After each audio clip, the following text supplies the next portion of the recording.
जियो।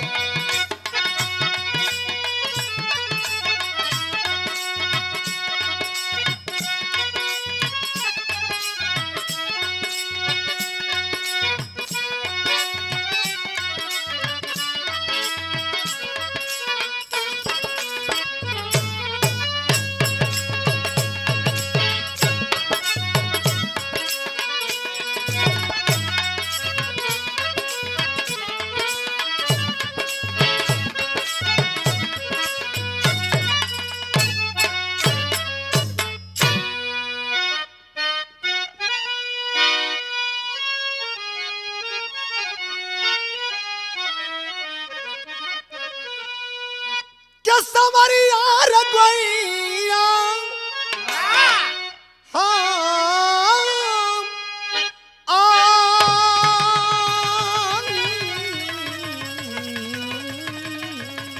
हो राम।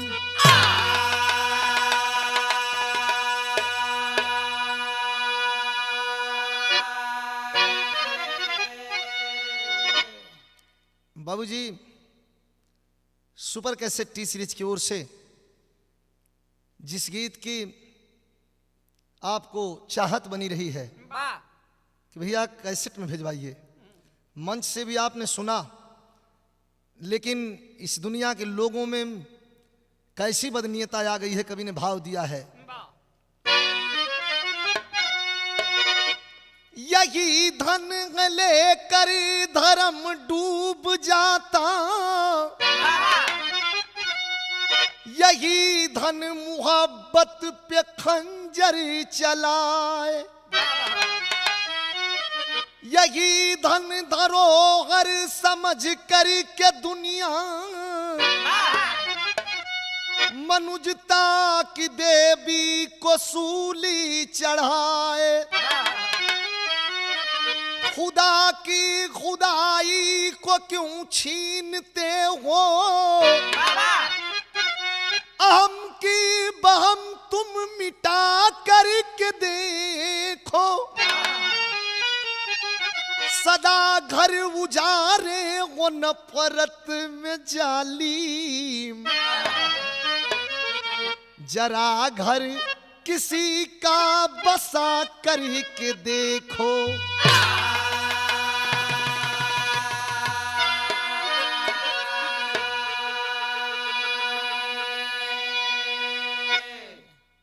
इस जमाने में कुछ लोगों की यह धारणा रही है कि धन को, दौलत को काफी अहमियत देते हैं।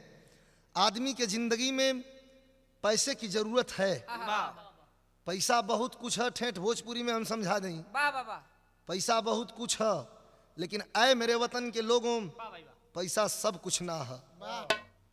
कवि ने भाव दिया है, किसी आशिक ने कहा था, क्या कहा था? मेरे महबूब, मेरे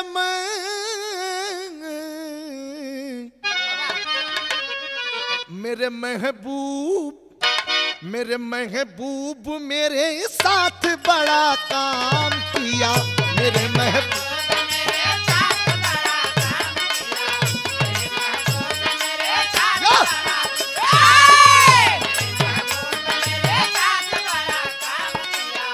मेरे महबूब मेरे साथ बड़ा काम किया,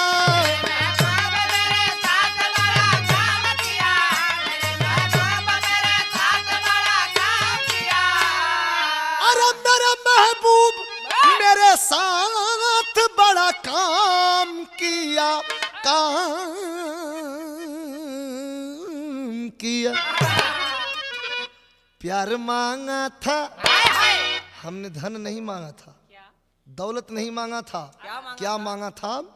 प्यार मांगा था, प्यार मांगा था, झोली में क्या अंजाम दिया।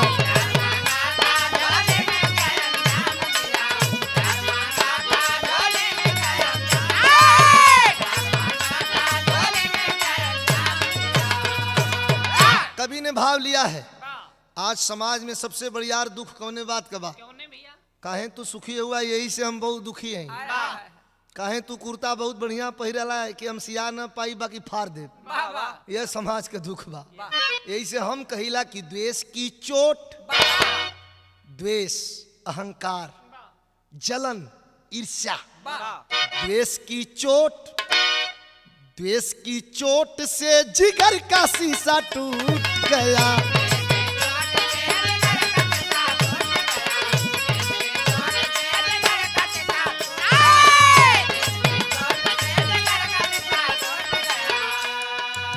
द्वेष की चोट से जिगर का शीशा टूट गया।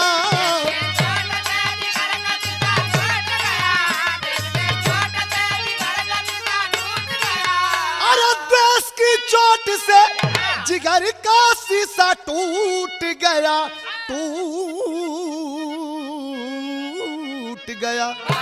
बचा था जो कुछ, बचा था जो कुछ, बचा था जो कुछ तेरे जहां में लूट गया।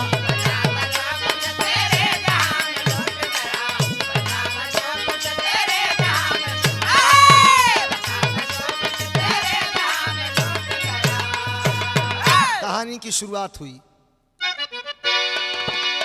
किसी की खुशहाली किसी के जिगरी चोट करे, स्वार्थ की भावना मानवता पर विस्फोट भरे।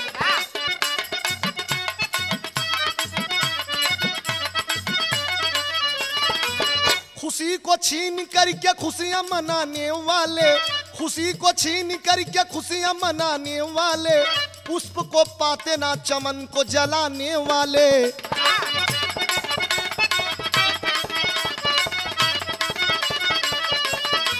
कहानी कहाँ का बाम? बिहार प्रांत छपरा के पूर्वी तराई में समस्या एक अजीब आ गई दो भाई में।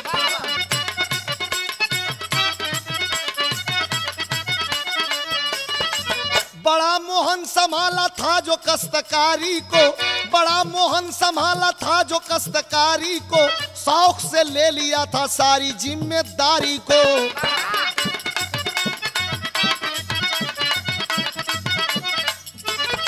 लेकिन दुख का हो, एक भाई का नाम मोहन, दूसरे भाई का नाम सोहन। एक भाई खेती गृहस्थी, बड़ा भाई खेती गृहस्थी देख रहा है और छोटा भाई फौजी है, कलकत्ता में पोस्टिंग है। तो दुख का हो, भगवान का देहल दुख। तीन बच्चों की माथी उर्मिला खुशहाल रही, तीन बच्चों की माथी उर्मिला खुशहाल रही, कि नारी फौजी बेचारे की तब बेहाल रही।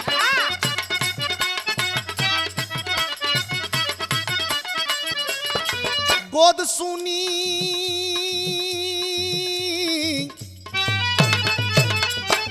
गोद सुनी रही 40 के उम्र पार हुई, जिगर की लालसा तब आंसुओं की धार हुई।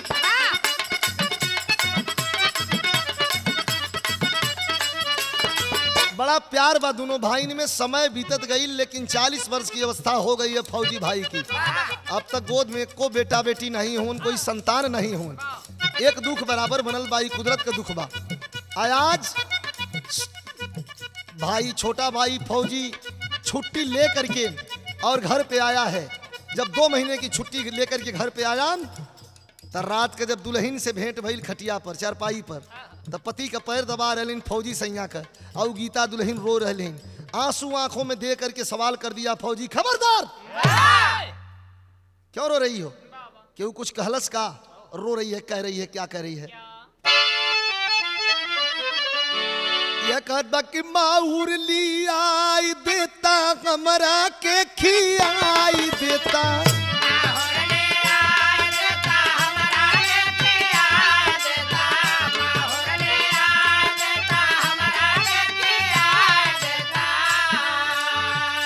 माहूर लियाई देता हमारा के खियाई देता, जियल न जाला बेसंतान कहे बतियाला मान हो पिया, जियल न जाला बेसंतान कहे बतियाला मान हो पिया, जियल न जाला बेसंतान कहे बतियाला मान हो पिया। फौजी जवान टुकुर टुकुर ताकत बा बतावत बा, गोड़वा जेठान जी का पड़ नंगी भूइया हो, गोड़वा जेठान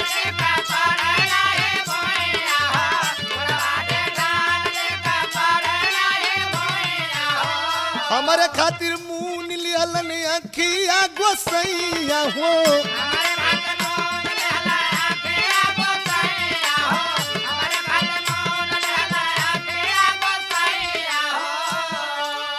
अमर जी का विधान के विधान कहे बतिया लमान हो पिया। फौजी जवान जब सुना तो एक बार जोर से हंसा और दुल्हन से कह रहा है कि अरे पागल, ये मालिक का दुख दे हल, मालिक का बगिया है, इनमें जवन मन करी तवन फूल खिली, जवन मन करी तवन ना खिली। हमारे उस्ताद वाली तर्ज लग गई, बड़ा लचका के गावत रहलन मास्टर।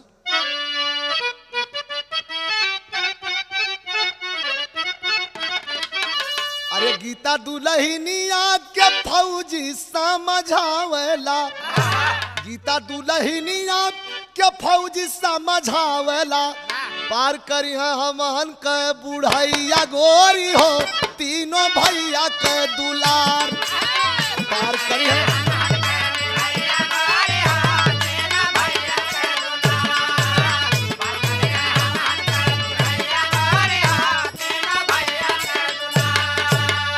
डांटे लगल, अरे पगली हमहन का बुढ़ाई तो भैया का लड़का नहीं पार करी हन। ये सब बात नहीं सोचे के, मालिक का मर्जी जवन उनके मंजूर होई तवन होई, लेकिन सत्य आदमी या सत्य पुकार के भगवानो सुनलन। वही 2 महीना के इले में का भयल कि सुनत रहल बतिया विधाता खुश भइल, सुनत रहल बतिया विधाता खुश भइल, आया मावा के डरिया पा बौरवा लागी गइल।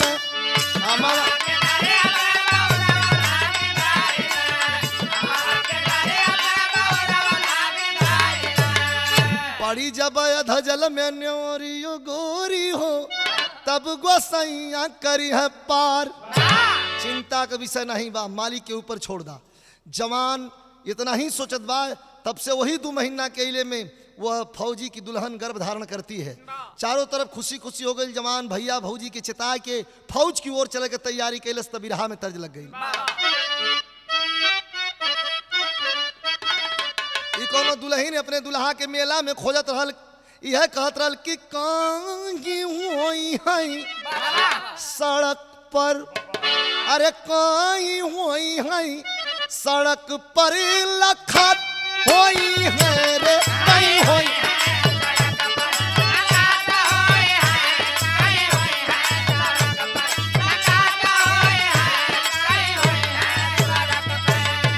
अरे कई होई है सड़क पर लखत होई, गले डाली के रुमलिया, गले डाली के रुमलिया हंसत होई है रे गले डाली।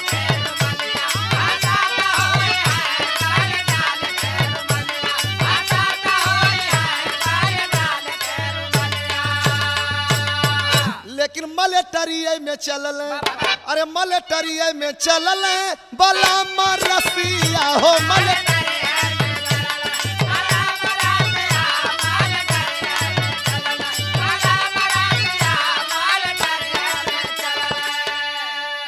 अरे विधि के भरोसे बनैया बुझाई,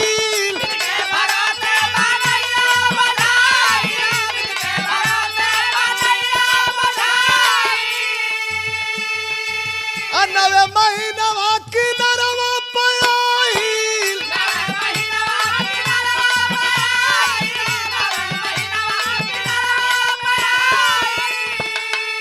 अरे आज मनवा में बाजे, अरे आज मनवा में बाजे हाय मधुरा बसिया रे मलेटरिया में चलल बल।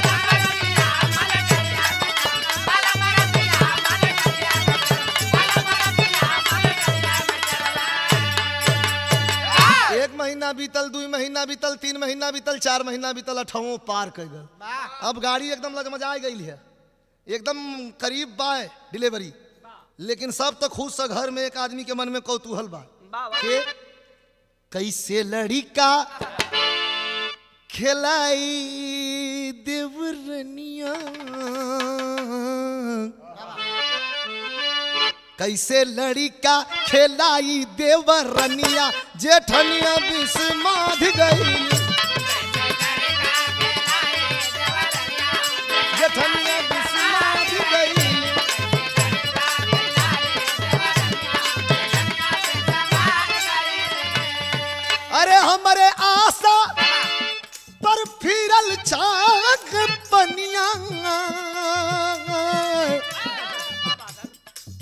ओके कुछ नीक लगत बा, उछल दलस अपन मोटरी उठौलस। ए भाई बता दे एक बात, जवन मेहरारू मर्द का कमजोर नस धैलस वो मर्द का खैरियत नहीं भाई। चल दलस इहो पीछे पीछे कहला कहाँ रे, कहाँ हम जाते, हम ना रहब, हम ना कहाँ जाते, हम जाते हैं 2-4 दिन में। यहाँ तक बात बतियावे क्यों उर्मिला जठान नहीं हरवा में आईली,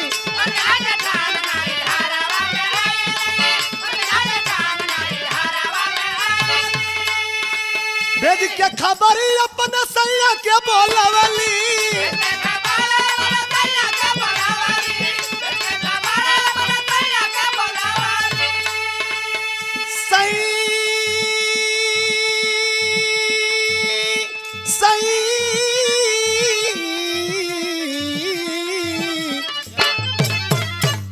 सैया रे सैया रे सैया का सैया सैया कहले रे, ये सैया पैसा, ये सैया पैसा, ये सैया पैसा रुपया बाटी घर जमीनिया। बौराल हुआ का 40 बरस के उम्र बीत गई, गोल मार दलस, कुल हमारा हिस्सा में पड़ के रहा बटा जाई। सबेर होत होत रात भर बंड धर के धरौलस, सबेर होत होत असरस पेंच ऐठलस की हो बोलने लगल मैं ऑल इंडिया भिंडे बोल रहा हूँ। कल हाँ रे, तो यही है पैसा, दिल दिमाग से न्याय धर्म को चूर करे, देकर के मोहब्बत को फांसी भाई भाई को दूर करे। प्रसव की बेला में गीता वह हसीला नर्स के पास गई, हो गई है भर्ती बिना पति के, गीता वहां उदास हुई। लेकिन मिला है मोहन बड़का भाई, कैसे मिला है मोहन, नर्स से जाके मैडम जरा सा रहम करो, 25,000 रुपया दूंगा, बच्चे को गर्भ में खत्म करो। बड़ा भाई दुल्हन की बात सुन करके गया और उस शीला नर्स से मिला, कहा कि 25,000 रुपया दूंगा, बच्चे को गर्भ में ही मार डालो। पैसे के चलते एक नारी नारी का सपना मिटा दिया, गीता से बोली मरी थी बच्ची, बच्ची को मैंने हटा दिया। डिलीवरी के पूर्व कुछ मिनट पहले बेहोशी का इंजेक्शन देती है, जो वहीं अर्ध चेतना में है वो गीता, तब तक प्रसव हुआ, स्वस्थ बच्चा पैदा हुआ, वह भी बेटा। देखलस आँख खोल के, और जब मूर्छा टूटल है इंजेक्शन का, अपन बेटा मांगत बा, तो कलस की तो बेटी भइल ओके अमन फेंकवा देली, कलेजे पर पहाड़ टूट गया, रो रही है बिलक बिलक करके। बाबूजी चरण पकड़ करके उस नर्स की क्या कह रही है,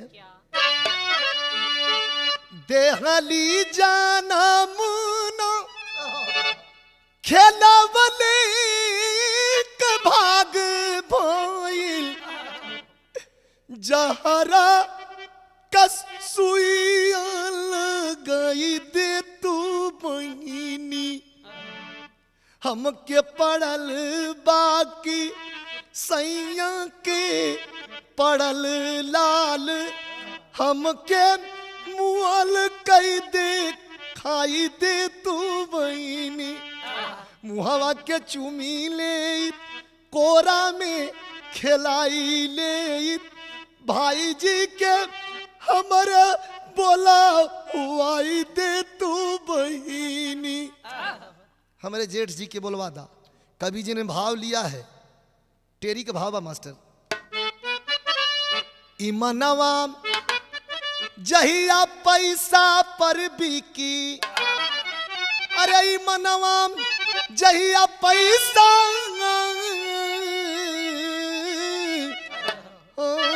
इमनवा जहिया पैसा पर बिकी, धर्म इंसाफ ओढ़ के सुती जाई का फनावा, अरे का फनावा। रोकर मोहन कहन लगा गीता से, मन में करो सबर, यो मालिक को मंजूर नहीं था, जल्द चलो अब अपने घर। झूठे रोवत है, अब का करबू। अर्ध चेतना में देखी थी गीता, बच्चा खोल नजर, फोन पर होती निस्साजन से नयन आंस बहे झरझर। बहरवा निकल के आइल, स्टूडियो पर से टेलीफोन लगा दलस, मिलिट्री का जवान मेस में खाना खाने के लिए बैठा था।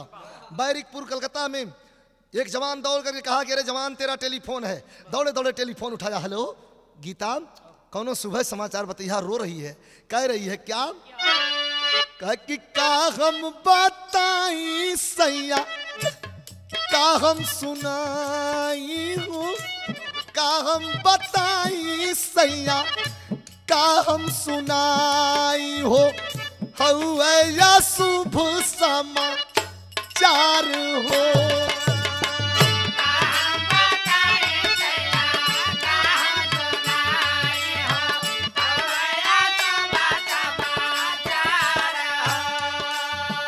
जनमल सुगनवा के यह नर सपपिनिया हो। जनमल सुगनवा के यह नर सपपिनिया हो। हमके जाना ला दिहलस मार हो।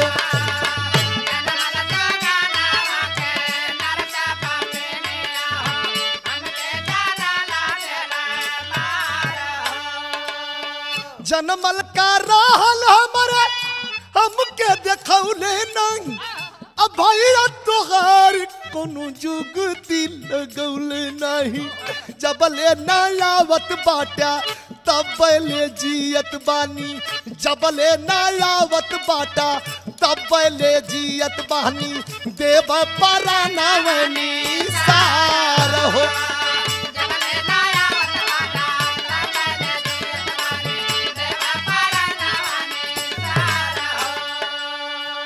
रो रही है टेलीफोन पर सैया, बस तब्बे जियत हैं। जबले ना उठवा जवान घबरा गया। खबरदार का कहलस मास्टर। कलश की अरे अखिया से असिया गिरैहा नगरी।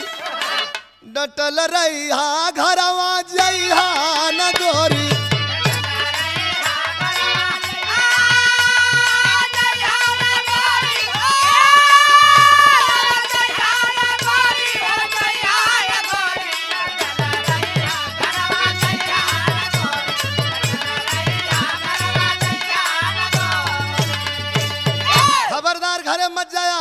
किस्मत का कागज केहू कैसे फाड़ी।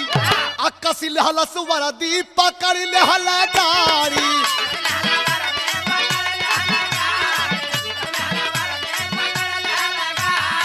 अरे धीरज का दिया ना बुझैहा नगोरी। डटल रहिहा घरवा जइहा नगोरी। चल दिया जवान। आया तो हॉस्पिटल में नहीं आया। कहाँ आया? थाने पर दरोगा जी के सामने। दरोगा जी जब सारी बात सुने, कल घबराओ मत, यही नर्स को बुलवाते हैं। बुलवा लिया गया। नर्स को तो भाव है। अरे मिला दरोगा से नाहर तत्काल दाल में काला बा।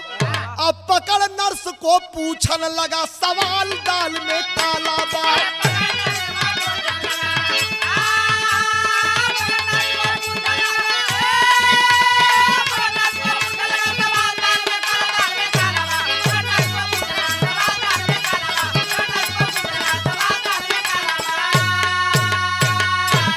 पूछ रहा एक बात बता दो हमें, क्या मराया जिंदा बच्चा था?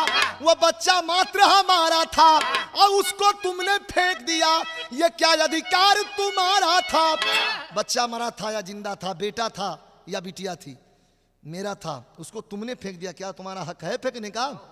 कैसन साहब की सोचली कि ना कोई हो तब तो कैले सका। क्या उछल नर्स को मारा बूट संभाल दाल में काला बा। अब बता दे सारी लेहल बेल्ट निकाल दाल में काला बा। एक बूट के बाद जब एक ठे मिलिट्री का बेल्ट लगल पीठी पर तो दोनों हाथ ऊपर उठा खड़ी हो गई, रोवे लगल। कह साहब अब मरिया मत बतावत है। का बतावत बा? हाय राम के भय के आगे मौत,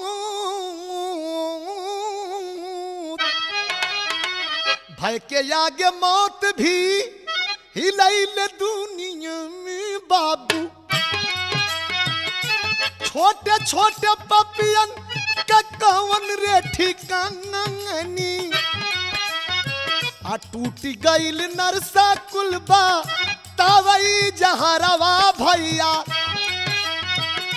पैसा पर बेच दहलिया पन होई मंगने।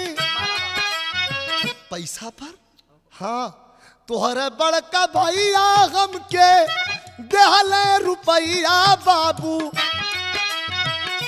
गर्भा में मारे खातिर बबुआ हो न दंगने।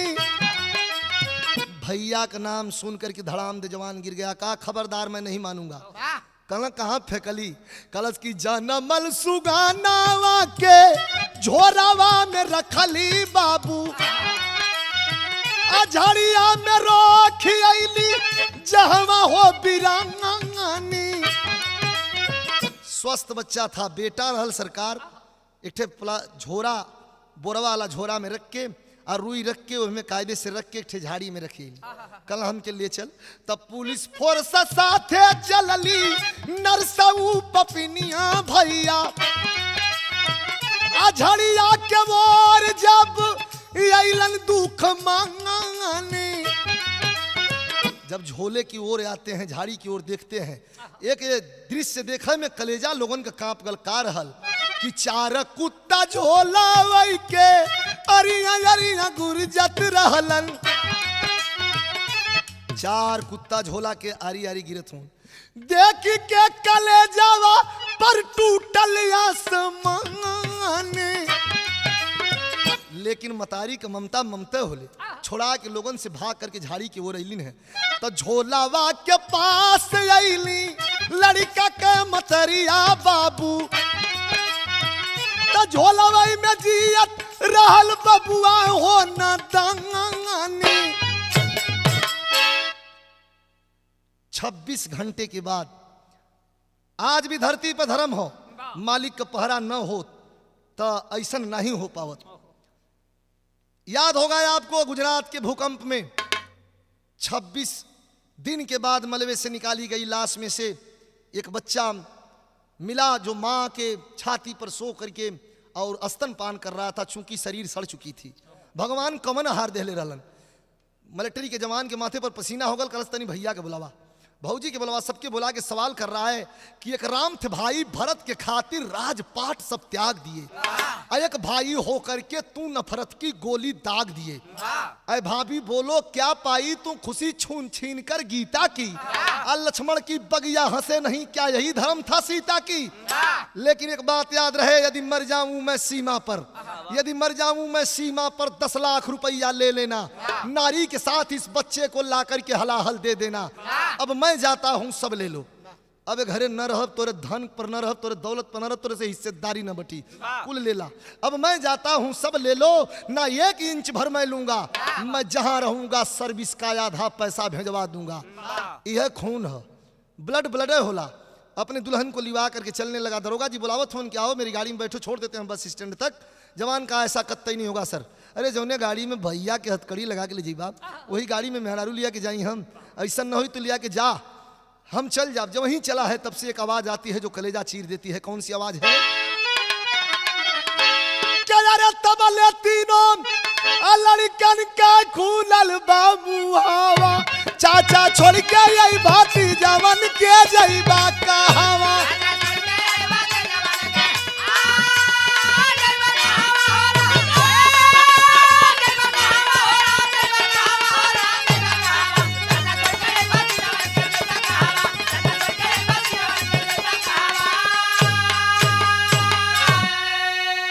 भैया का तीनों लड़का रोवे लगलन कि ए चचा गलती बाबू कैलन चचा, हमहन के कौने बात का सजा। एक बात बतावा कि बाबूजी के जलिया न पुलिस लेके जाई, हमहन के पढ़ाई और लिखाई के खियाई। सुन के सोहन रुक गई न जहवा का तहवा। दुल्हन से कहलन कि गोदी में जो ले ले हुई है तुम्हार बेटा नहीं हो, वो तुम्हार बेटा हुवन। 20 बीघे जमीन में से 5-5 बीघे का बंटवारा करवा जाओ। फौजी जवान 12 फौजी 5-5 बीघे का बंटवारा करवाया। 5-5 बीघा तीनों लड़कन के भैया के लड़का के, और 1-5 बीघा अपने एक लड़का के। अलगुआ जरूर भयल लेकिन खून तो खून है भैया। बिरहा का आखिरी लाइन बात क्या, गुरु बिहारी गुरु गणेश जी डूब गए हैं गम से, स्वर्ग चंद्रिका कभी कहे आंसू बहे कलम से। ईमानवा जही पैसा पर बिकी तभी जाई प्यारा लाल दुनिया।